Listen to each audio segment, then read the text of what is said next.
এই মুহূর্তে আমরা আছি জ্যামাইকার আল আকসা পার্টি হল।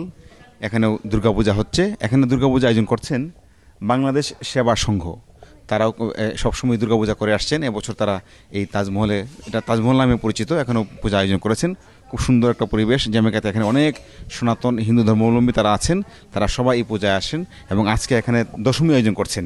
আমরা পেয়েছি এই পূজা মণ্ডপে যিনি পুরোহিত, যিনি মন্ত্র উচ্চারণ করেছেন। এই 4 দিন যে সুন্দরভাবে যে দুর্গাপূজা হয়েছে, শারদীয় দুর্গাপূজা, অনেক ভক্তরা এসছেন। এই যে দুর্গাপূজা যে আপনারা আয়োজন করছেন, আপনি যে মন্ত্র উচ্চারণ করেছেন, দুর্গাপূজার তাৎপর্যটা কি? কেন মানুষ দুর্গাপূজা করে?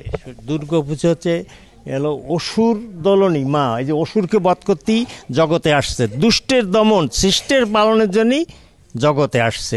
যেমন গীতায় আছে একটা কথা, যদা যদা হি ধর্মস্য গ্লানির্ভবতি ভারত অভ্যুত্থানম ধর্মস্য তদাত্মানম সৃজমম পত্রেণা স্বাধীনাং চাবিনাশে দুষ্কৃতম ধর্ম সংস্থাপনার্থ সম্ভবমি যুগে যুগে। চমৎকার। আপনি আমাকে যদি সংক্ষেপে মহাষষ্ঠী, মহাসপ্তমী, মহাঅষ্টমী, মহানবমী এবং বিজয়া দশমীর তাৎপর্যটা বলেন। হ্যাঁ, এখানে ষষ্ঠীতে মায়ের আগমন তো মহালয়ের থেকে আগমন। ষষ্ঠী, সপ্তমী, অষ্টমী যায়, নবমী যায়, নবমী পুজো। তাৎপর্য, প্রত্যেকটা পুজোরই তাৎপর্য, গভীর তাৎপর্য। বিজয়া দশমীর দিন মা আমাদের ছেড়ে কৈলাসে চলে যায়। মা এখান থেকে, আমরা তখন মাকে বিদায় দিতে অনেক কষ্ট হয়, ভ্রাক্রান্ত হৃদয়ে বিদায় দিতে হয়। আমরা যখন মা চলে যায়, মাও মলিন বদনে চলে যায় সন্তানদের রেখে। এই মর্তে সন্তানদের রেখে মাও মলিন বদনে চলে যায় এখান থেকে। আমাদের অনেক কষ্ট হয় মাকে যেতে নাই দেবো, মা তবুও চলে যায় কৈলাসে।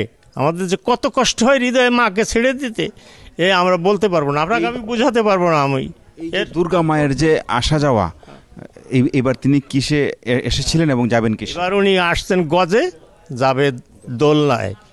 কিন্তু এখানে তাৎপর্যটা হচ্ছে যেটা আমরা শাস্ত্রে বুঝি, গজে আসবে উনি, অনেক ধন সম্পত্তি নিয়ে আসবে, অনেক কিছু নিয়ে আসবে।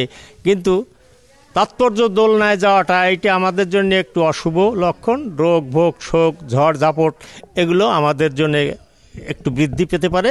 এটা আমরা তাৎপর্য যেটা জানি বুঝি, সেটা আমরা বুঝি।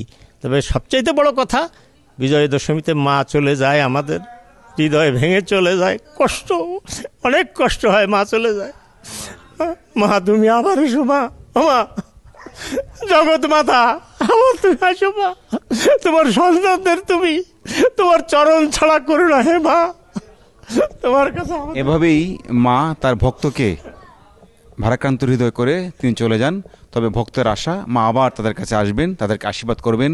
ভক্তরা চান মা যেন পৃথিবীর সবার জীবনে সুখ, শান্তি, সমৃদ্ধি আর আনন্দ নিয়ে আসেন। শুভ বিজয় সবাইকে। আমি চাই মায়ের কাছে যে দেশ বিদেশে আমাদের যে যেখানে আছে সবাই যেন সুস্থভাবে পূজা করতে পারে এবং সবাই যেন সুস্থ থাকে। আমরা আসলে এখানে চেষ্টা করছি কমিউনিটির থেকে ভালোভাবে সুন্দরভাবে করার, মানে আপ্রাণ চেষ্টা করছি, যাতে আমাদের দুর্গাপূজা মানে এটা আমাদের ঐতিহ্যের এবং ধর্মীয় বড় উৎসব। তো আমরা সর্বপর্যায়ে চেষ্টা করছি যেন এটা সুন্দরভাবে হয় এবং সবাই যেন মিলেমিশে সুন্দর শান্তির মাধ্যমে, শান্তিতে এটা করতে পারে, সেলিব্রেট করতে পারে। আর আমি সবাইকে আমন্ত্রণ জানাচ্ছি আমাদের সেবা সংগীত পার্টি হলে, এটা আলাস্কা পার্টি হল। সবাই চলে আসবেন আমাদের এই শুভ সন্ধ্যায়। সবাইকে শুভ বিজয়ের শুভেচ্ছা। মা দেবী দুর্গা দুর্গতি নাশিনী দেবী, উনি অসুরের দমন এবং সৃষ্টের পালনের জন্য বারে বারে পৃথিবীতে অবতীর্ণ হন। আমরা চাই পৃথিবী থেকে সমস্ত অসুর শক্তি বিনাশ হোক, পৃথিবীতে শান্তি আসুক, স্বস্তি আসুক, পৃথিবীর সকল মানুষ শান্তিতে থাকুক, সুস্থ থাকুক, এই কামনা করে দেবীর কাছে আমরা প্রার্থনা করি। নিউ ইয়র্ক থেকে সম্প্রচারিত TVN 24 টেলিভিশন, বিশ্বজুড়ে বাঙালির কণ্ঠস্বর।